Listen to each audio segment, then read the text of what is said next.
You're listening to the Angry Marks Podcast Network. Good afternoon, good morning, good evening. My name is Arya Whitner, and this is your next video update for Wednesday, August 2nd, 2017. We are already in August. You know, they say when you get older, the days just go by quicker, and they're not lying, are they?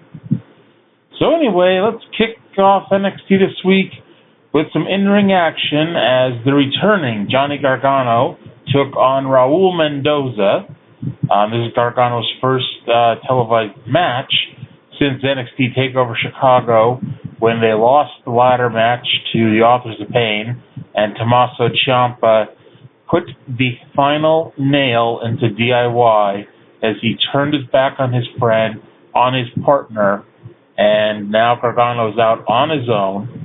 Raul Mendoza apparently was in the Cruiserweight Classic.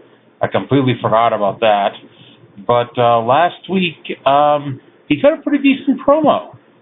But despite being a heel last week, Mendoza came out slapping hands and playing to the crowd. This was not an easy win for Gargano, as Mendoza got more than his fair share of offense and near falls. Mendoza went for a springboard what a maneuver, but Gargano rolled outside the ropes and hit his spear into the ring. Mendoza hit a jumping enziguri, but missed on a 450 splash. Actually, Mendoza landed on his feet on the 450 splash because Gargano had rolled out of the way, and when he landed on his feet, Gargano took him down, threw his arm over his head, and pulled back his face in kind of a different version of a cross-face chicken wing for submission. It looked more like a combination between the Regal Stretch and the Crippler Crossface. Up next is a video recap highlighting last week's confrontation between the Authors of Pain and Sanity. This led to the announcement that, yes, ladies and gentlemen, the two teams, the Authors of Pain and Sanity, will square off for the NXT Tag Team Championship in 17 nights at NXT TakeOver Brooklyn 3. Paul Ellering cut a promo where he said that he and the Authors of Pain would write the chapter on Sanity, and that Sanity, the team, should be prepared because monsters are real. Then we were joined in the ring by the reigning, defending, undisputed, undefeated NXT Women's Wrestling Champion of the world, Asuka. She came out. Her point was nice and simple, saying that she beat Ember Moon before, she'll beat Ember Moon again, and stated that Ember Moon is not ready for Asuka. Shockingly, this did not sit well with the number one contender. She did not just sit backstage and listen. She came out to confront the champion and said that ever since TakeOver Orlando, she's been fighting to be right here where she belongs in a title match. Asuka may not agree that she's ready, but Ember knows that she's ready, as do all these people. And ultimately, Ember said, Asuka knows the truth, and deep down, Asuka's afraid of the truth, and that is that Asuka is not ready for Ember Moon. Asuka stuck her hand out, and when Ember went to accept, Asuka not only pulled her hand away, but she slapped the taste out of Ember's mouth. Ember attacked the champ, but Asuka took over again and sent Ember out of the ring in a spot that was reminiscent of the Battle Royal bump that Ember got injured in. This bump was not nearly as stupid, as Ember did not do a suicide dive to nobody. As Ember landed on her feet outside the ring, and as Asuka turned around to celebrate, Ember climbed the ropes and laid out the champ with the Eclipse. Ember teased picking up the title, but decided against it, stating that she'll get the belt when she earns it. I want to point out that for whatever reason, at no point in the last 4 or 5 months did they ever mention that when Asuka took on Ember back at TakeOver Orlando, Asuka had to cheat. For the first time ever, she had to cheat to win that match. and which, in my mind, that was the key to the whole match, but no one ever brings it up. Up next, Bobby Roode conducted a sit-down interview in the back. Roode was asked about his cocky behavior after beating Roderick Strong last month. Roode said that Roderick Strong doesn't belong in Bobby Roode's NXT, saying that Strong played the Bobby Roode lottery and he lost. The interviewer brought up Drew McIntyre, and Bobby Roode laughed about Drew being a new man and stated that next week Roode and McIntyre would have a sit-down confrontation in the ring. Roderick Strong said it now was the time to explode into the room. He is being held back by 5 guys, angry about Roode disrespecting him and his family. Roode left the area as Mr. Regal came in and yelled at Strong.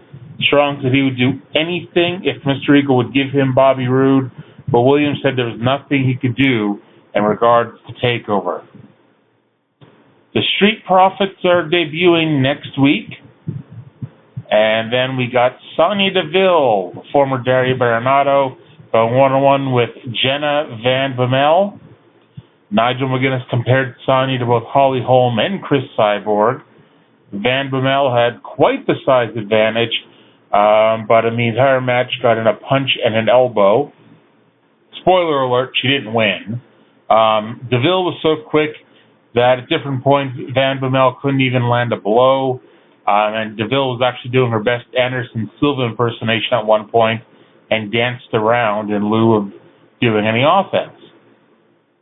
Deville used her knee to knock down Jenna and mostly to keep her down.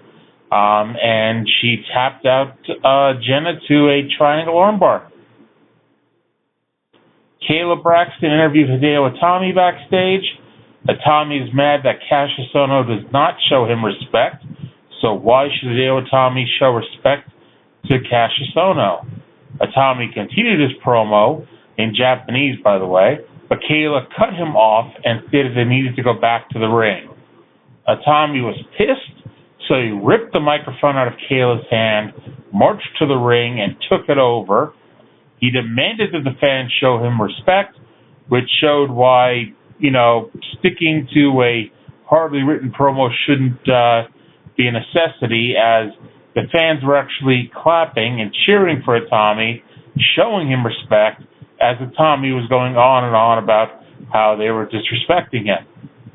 Aleister Black then came out for his scheduled match, but Itami refused to surrender the ring. I want to point out that, and maybe I'm the only one who's ever thought this, but when watching NXT, I've always thought of Hideo Itami being on the short end of things and Aleister Black being a fairly tall person. However, when they were standing right in front of each other, Aleister Black's only an inch or two taller than him, which, really made me wonder if Aleister Black's really that short, or is Hideo Itami much taller than I thought he was? Who knows? Anyway, Itami feigned walking away, but when he turned around for the sneak attack, Black laid him out with Black Mass. Next week, it'll be Andrade Cien Almas versus No Way Jose. And then we got the main event.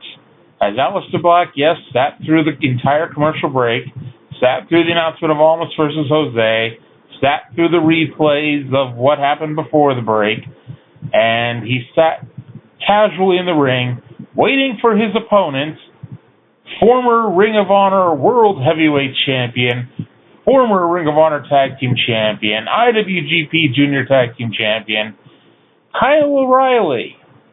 As now Aleister Black has to continue his quest, to defeat both members of Red Dragon.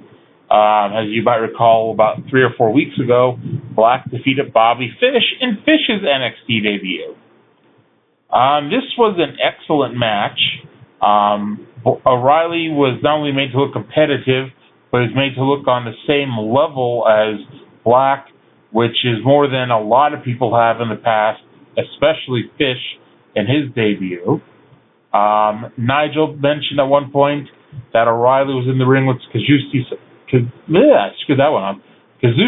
Sakuraba, and which gave Morrow a chance to spend several minutes running down the credentials of Sakuraba and why we, as fans who may not know who the hell he is, should care. O'Reilly, like I said, got a lot of sustained offense on Black. Kyle at one point locked on a leg lock, and he and Black exchanged slaps while in it. But Black got out of it with kicks to the arm and face. O'Reilly used a lot of arm locks and holds on Black's left arm, which the fans, since about May or June, we've had a lot of NXT TV tapings, NXT TV shows with quiet crowds. And, the last couple of weeks, and especially this week and this match, the crowd was into it. And I don't know what they gave this crowd to wake them up, but they were into this even during the slow parts. But Black proved that you don't need a left arm when you can effortlessly kick your opponent in the face.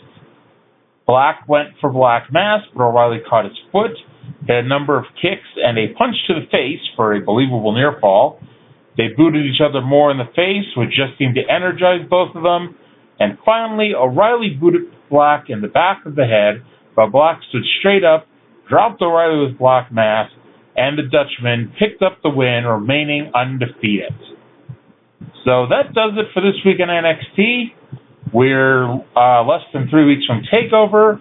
I want to thank you all for listening, and I'll talk to you again in 7 days. You're listening to the Angry Marks Podcast Network.